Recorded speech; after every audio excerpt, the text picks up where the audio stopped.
जय हिंद एवरीवन, स्वागत है आपका वी नेशन ट्रिपल वन के एक नए एपिसोड में जहां आपके लिए लेकर आते हैं इंडियन डिफेंस की प्रमुख अपडेट्स को सबसे पहले। तो चैनल को सब्सक्राइब करना मत भूलिएगा। हमारी पहली बड़ी अपडेट आ रही है भारत और फ्रांस के बीच में होने वाली कुछ बड़े डिफेंस डिस्कशन को लेकर के। हिंदुस्तान टाइम्स की रिपोर्ट में ये कहा गया है कि भारत और फ्रांस के बीच में जो स्ट्रेटेजिक डिफेंस पार्टनरशिप है, इसको लेकर के एक बड़ा कदम उठाया जा सकता है, जहां पर फ्रेंच सरकार भारत के साथ जो 100% जेट इंजन टेक्नोलॉजी का ट्रांसफर है, इसके अलावा न्यूक्लियर अटैक सबमरीन प्रोग्राम है, इसके अलावा अंडर वाटर ड्रोन कैपेबिलिटीज है, इनको लेकर के ना सिर्फ डिस्कशन करने के लिए इच्छुक है, बल्कि उन्होंने भारत को पूरा सपोर्ट करने का भी आश्वासन दिया है। आपको बताते चलें कि हाल ही में अभी एक डिस्कशन होना है भारत और फ्रांस के बीच में, जो कि 30 सितंबर से लेकर के 1 अक्टूबर के बीच चलेगा, जहां पर भारत के national security adviser Ajit Doval sir और फ्रांस के राष्ट्रपति एमैनुअल मैक्रोन के डिप्लोमेटिक एडवाइजर एमैनुअल बोन जो है, इनके मध्य मुलाकात हो जानी है। और ये जो मुलाकात है काफ़ी महत्वपूर्ण है, क्योंकि जब फ्रांस के राष्ट्रपति भारत के दौरे पर आए थे तो उसके बाद से ये पहली मुलाकात है जो भारत और फ्रांस के बीच में होने वाली है। और इस दौरान ये जो क्रिटिकल टेक्नोलॉजीज हैं, इनको डिस्कस किया जाएगा। आपको बता दें कि इसमें सबसे महत्वपूर्ण जो टेक्नोलॉजी देखी जा रही है वो जेट इंजन टेक्नोलॉजी है, क्योंकि इसके पहले जो रिपोर्ट सामने आई थी उसमें ये कहा गया था स्पष्ट शब्दों में कि फ्रांस भारत को 100% जेट इंजन टेक्नोलॉजी देने के लिए इच्छुक है। इसके अलावा यहाँ पर भारत के पास जो इंटेलेक्चुअल प्रॉपर्टी राइट्स हैं वो भी होंगे और एक्सपोर्ट राइट भी भारत को प्रदान किए जाएंगे। और फ्रांस ने कहा था कि 1 दशक के अंतर्गत जो इंजन है वो बनाकर तैयार कर देंगे, जहां पर राफेल को as a flying test bed इस्तेमाल किया जाएगा। इसका सबसे महत्वपूर्ण पहलू ये होने वाला है कि फ्रांस जो है ये क्लेम करता है कि जो इंजन भारत में बनाए जाएंगे, भारत के पास ये अपॉर्चुनिटी होगी कि भारत अगर चाहे तो अपने राफेल के जो M88 इंजन है, इनको भी भविष्य में अपग्रेड के थ्रू चेंज कर सकता है और जो इंडिजिनस इंजन है वो राफेल में इस्तेमाल किए जा सकते हैं। इसके अलावा जो तेजस मार्क 2 की फ्लीट है उसमें भी इन इंजन को अपग्रेड किया जा सकता है। यानी संभावनाएं काफ़ी ज़्यादा हैं, लेकिन हम यही उम्मीद करेंगे कि जो जेट इंजन की डील है ये शीघ्र अतिशीघ्र फाइनलाइज हो जाए। हमारी अगली बड़ी अपडेट आ रही है HFCL को लेकर के। दोस्तों, HFCL और जनरल एटॉमिक के बीच में एक बड़ी पार्टनरशिप का गठन हो चुका है। जी हाँ, जनरल एटॉमिक के द्वारा एक प्रेस रिलीज करके ये जानकारी दी गई है कि HFCL लिमिटेड ने जो जनरल एटॉमिक के साथ जो पार्टनरशिप है इसको कंफर्म कर दिया है। और सबसे खास बात यहाँ पर ये होने वाली है कि इस कोलैबोरेशन के अंतर्गत जनरल एटॉमिक के जो मौजूदा अनमैन एयर व्हीकल है और भविष्य के जो अनमैन एयर व्हीकल प्लेटफॉर्म है, उनके लिए यहाँ पर क्रिटिकल सब सिस्टम्स का निर्माण भी किया जाएगा। इसके अलावा दूसरे क्षेत्र भी हैं जिनको एक्सप्लोर किया जाना है। आपको बता दें कि जनरल एटॉमिक्स की भारत में जो पकड़ है वो लगातार बढ़ती जा रही है, क्योंकि अभी हाल ही में आप सबने सुना होगा कि दावा किया गया है कि नवंबर तक जो ड्रोन डील है ये फाइनलाइज कर ली जाएगी, जहां पर 31 की संख्या में MQ-9 जो ड्रोन्स हैं इनको भारतीय वायुसेना, नौसेना और थल सेना के लिए खरीदा जाना है। इनमें से क्रमशः 15 ड्रोन भारतीय नौसेना को जाएंगे और उसके अलावा 8 ड्रोन जो है ये क्रमशः भारतीय थल सेना और वायुसेना को आवंटित किए जाने हैं।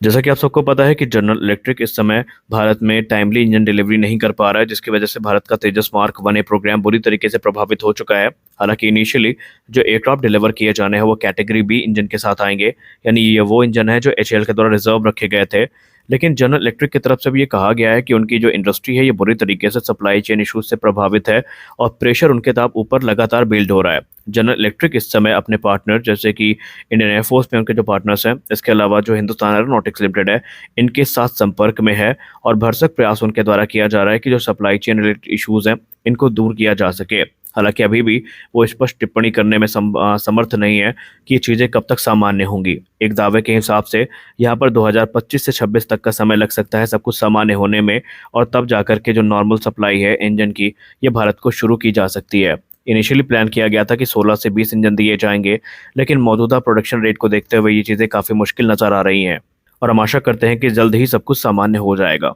हमारी अगली बड़ी update DRDO chairman doctor Sabir V Kamat sir के एक बयान को लेकर के आ रही है। Doctor Samir V Kamat sir ने एक काफ़ी गंभीर बयान दिया है, जहां पर उन्होंने कहा है कि भारत में जोखिम के प्रति घृणा और असफलता के प्रति असहिष्णुता की भावना है, जिसके कारण लोग कम चुनौतीपूर्ण परियोजनाओं पर काम करते हैं। और उन्होंने ये भी कहा कि अगर हम किसी प्रोग्राम पर काम करते हैं और हम फेल हो जाते हैं तो तुरंत कैग की रिपोर्ट में भारत सरकार के लिए ये घाटा दिखा दिया जाता है या लॉस दिखा दिया जाता है। तो सवाल ये उठता है कि इसकी अकाउंटेबिलिटी किसके पास होगी, और यही सारी सोच जो है ये लोगों को कम चैलेंजिंग प्रोजेक्ट पर काम करने पर मजबूर करती है। उन्होंने कहा कि इस समय एक बदलाव की ज़रूरत है और इस समय बहुत सारे प्रोग्राम ऐसे हैं जिन पर हमें काम करना पड़ता है जो कि चैलेंजिंग है, और अगर हम फेल हो जाते हैं तो इसका मतलब ये नहीं है कि वो एक लॉस है, क्योंकि फेलियर ही आगे चल के आपको सक्सेस की तरफ लेके जाती है। और अगर आपको फेल होना है ये, तो आप फास्ट फेल होइए ताकि आप जल्दी सीखेंगे और उस प्रोग्राम को शीघ्र अतिशीघ्र पूरा करेंगे। उन्होंने ये भी कहा कि ये जो पुराना एटीट्यूड है ये लगातार चेंज हो रहा है, और रक्षा मंत्री राजनाथ सिंह जी ने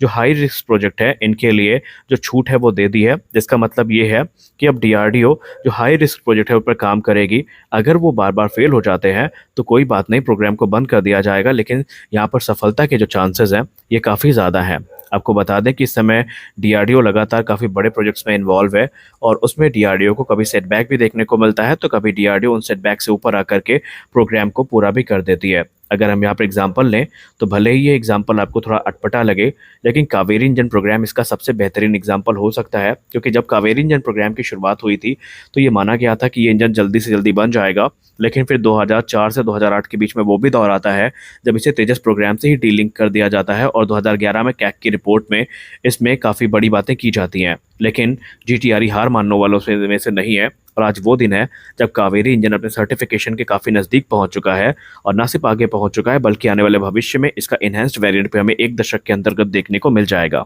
आपको याद होगा जब हमने AL-41 इंजन पर वीडियो बनाया था तो हमने कहा था कि रशिया इतनी आसानी से हार मानने वालों में से नहीं है, और वो आज नहीं तो कल AL-41 इंजन को पुश जरूर करेगा। और इसी बीच रोसबोरोन एक्सपोर्ट, जो कि रशिया की स्टेट ओन आर्म एक्सपोर्टर है, इसने भारत के AL-41 इंजन को सुखोई 30 MKI अपग्रेड प्रोग्राम से एक्सक्लूड किए जाने पर चिंताएं व्यक्त करी हैं। उन्होंने कहा कि भारत अपने सुपर सुखोई प्रोग्राम से इन इंजन को बाहर कर रहा है, लेकिन ये भारत के लिए दिक्कतें पैदा कर सकते हैं, क्योंकि उन्होंने कहा कि हम जो इंजन ऑफर कर रहे हैं वो AL-41F-1H है, जो कि काफ़ी एडवांटेज लेकर आएगा AL-31 के तुलना में। और ना सिर्फ इंडियन एयरफोर्स के Su-30 MKI फाइटर जेट्स की कैपेबिलिटी को ये एनहांस करेंगे, बल्कि ये जो इंजन है ये काफ़ी एडवांस फीचर्स के साथ आपको देखने को मिलेंगे। ये एक modern modular 2 shaft turbofan engine होने वाला है, जो कि थ्रस्ट वेक्टर कंट्रोल को फीचर करता है, और इसके अलावा इसमें इंटीग्रेटेड डिजिटल कंट्रोल भी दिए गए हैं। जो की सेलिंग पॉइंट है AL-41 का वो है Su-30 MKI एयरफ्रेम के साथ इसकी कंपैटिबिलिटी। उन्होंने कहा कि जो कंपैटिबिलिटी इश्यूज़ हैं वो बिल्कुल भी नहीं होने वाले हैं,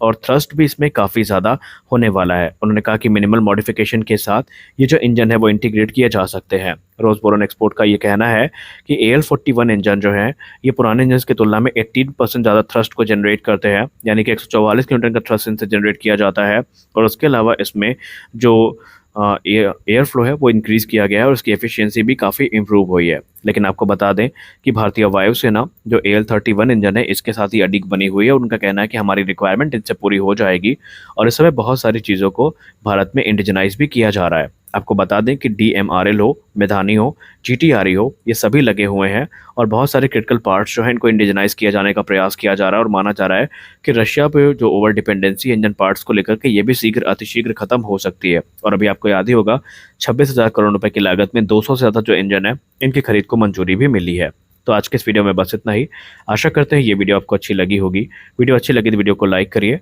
नए चैनल को सब्सक्राइब करिए। मिलते हैं अगले वीडियो में, तब तक के लिए जय हिंद।